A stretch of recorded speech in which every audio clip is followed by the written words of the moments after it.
Aristotle. When we talk about the roots of anti-feminist thought, we can't skip Aristotle. Born in 384 BCE in northern Greece, he studied under Plato and later became tutor to Alexander the Great. Brilliant mind, his works shaped Western philosophy, science, politics, but when it came to women, his influence was devastating. Aristotle argued that men embody reason, women emotion. To him, the male was the form, the perfect pattern, while the female was a deficient male. He flat out believed women lacked the rational capacity for leadership. So, in his view, men ruled in politics and war, women belonged in the household, raising children and serving men. This wasn't just personal bias, it became a doctrine. His ideas were copied, translated, and taught for centuries. Medieval Christian scholars like Thomas Aquinas built theology on Aristotle's hierarchy, reinforcing the belief that women were naturally inferior. Think about that. For almost 2,000 years, an argument made in ancient Athens was used to lock half of humanity out of politics, education, and property rights. Even today, echoes remain. When legal systems or cultural norms assume men are naturally suited to authority, that's Aristotle's ghost at work. He gave misogyny a scientific foundation, dressed up as philosophy. Ironically, the man remembered for building reason also gave one of history's strongest rationalizations against women's equality. Jean-Jacques Rousseau, born in Geneva in 1712, is often called one of the fathers of modern democracy. His ideas fueled revolutions. The French Revolution, even America felt his touch. He wrote about liberty, citizenship, and human dignity. But when it came to women, Rousseau drew the line. In his famous book Emile from 1762, he described how boys and girls should be raised. Boys were to be educated as free citizens, capable of reason, politics, independence. Girls? He created a character named Sophie, whose whole purpose was to please men, manage the home, and raise children. Rousseau openly said women's virtue lay in obedience, beauty, and motherhood. Their education was not for their own growth, but to serve men's needs. This idea became what we now call the separate spheres doctrine.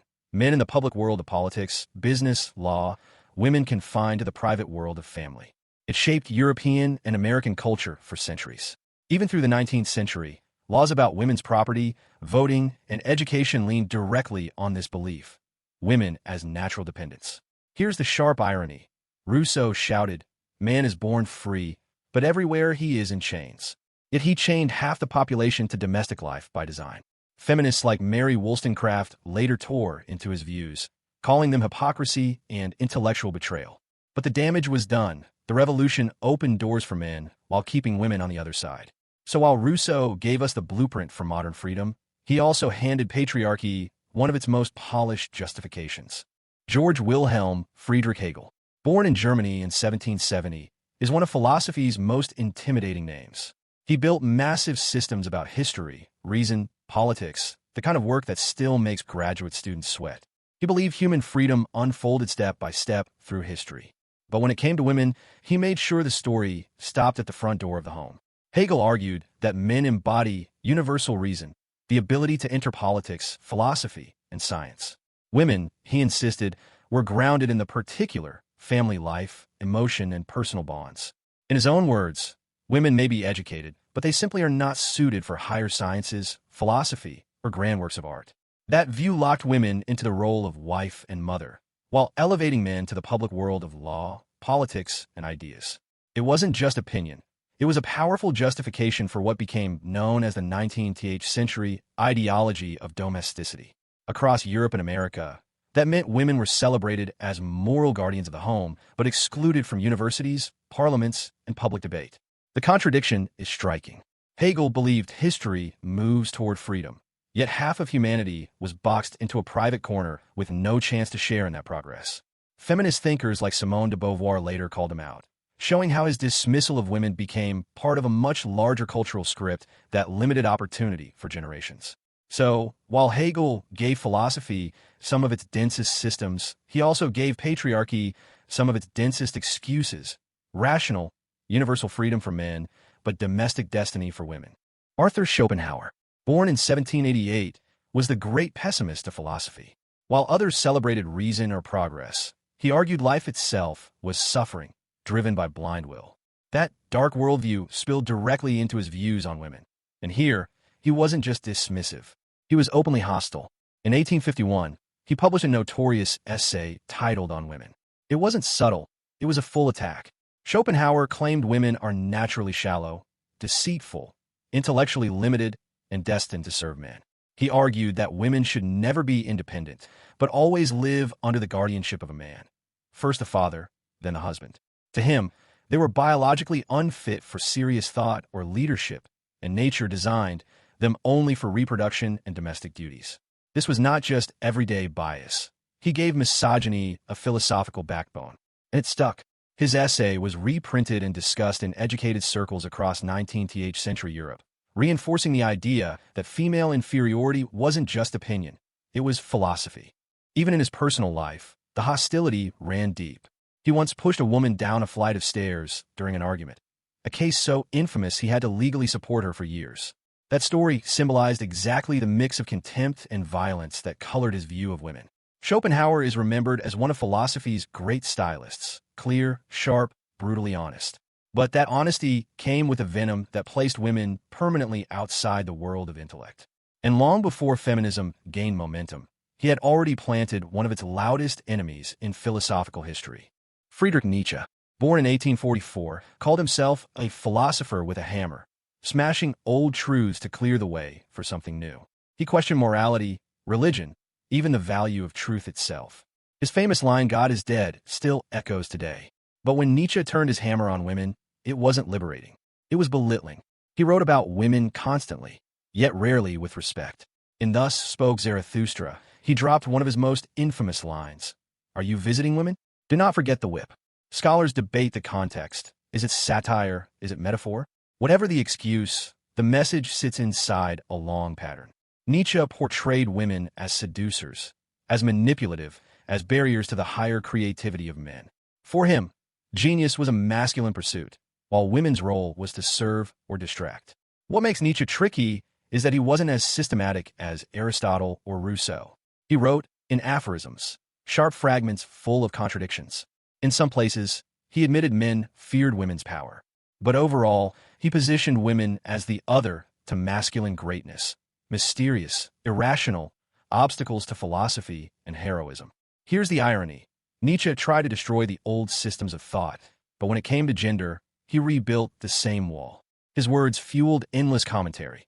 Later feminists like Simone de Beauvoir and Luce Irigaray wrestled with him directly, arguing that even his rebellion against tradition couldn't escape misogyny. So Nietzsche, remembered as the thinker who broke chains and inspired modern existentialism, still anchored women to the role of temptation and distraction. His hammer swung hard against religion and morality, but when it struck women, it only reinforced the chains. Otto Weininger, born in Vienna in 1880, was a brilliant but deeply troubled young philosopher. By the age of 23, he published a single book that would make him infamous, Sex and Character, released in 1903. It's often called one of the most radical anti-feminist works ever written. In it, Weininger argued that women were incapable of morality, genius, or individuality. To him, the very idea of a female thinker was a contradiction. He claimed women lived only through men, defined entirely by sexuality and reproduction. In his view, true creativity, rationality, and even ethical worth belonged exclusively to men. The book was filled with sweeping judgments, but because it came dressed in philosophical and scientific language, it spread like wildfire across Europe. It seemed to give a rational structure to misogyny, intellectualizing prejudice at precisely the moment when women were pushing hardest for rights in education, politics, and work. Then came the strange twist. Only months after publishing the book, Weininger took his own life at age 23. That tragic death added a kind of mythic weight to his words, and Sex and Character became even more influential. Early 20th century writers, politicians, even cultural leaders quoted him as if he had uncovered eternal truths about the sexes. Today, his ideas are seen as toxic and extreme. But for decades, Weininger's book was treated as serious philosophy. It shaped sexist stereotypes throughout Europe, influencing thought at the exact time feminism was beginning to gain ground. In a strange way, his short life left a very long shadow. Sigmund Freud, born in 1856 in Austria, is the founder of psychoanalysis. He gave the world concepts like the subconscious, repression, and defense mechanisms, ideas that still shape psychology today. But his theories about women became some of the most controversial. and from a feminist view, some of the most damaging. Freud argued that women's psychology was defined by what he called penis envy. In his model, little girls felt incomplete because they lacked the male organ, and so their development was marked by inferiority, jealousy, and dependence. By contrast, men's psychology was the norm. Womanhood, for Freud, wasn't its own positive identity, but a kind of absence, a deviation from male wholeness. From those ideas flowed his bigger claim. Women were naturally best suited for motherhood and domestic roles.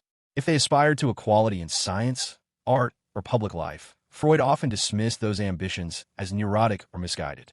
In short, he medicalized inequality, arguing that women's nature set limits on their potential. The impact was huge.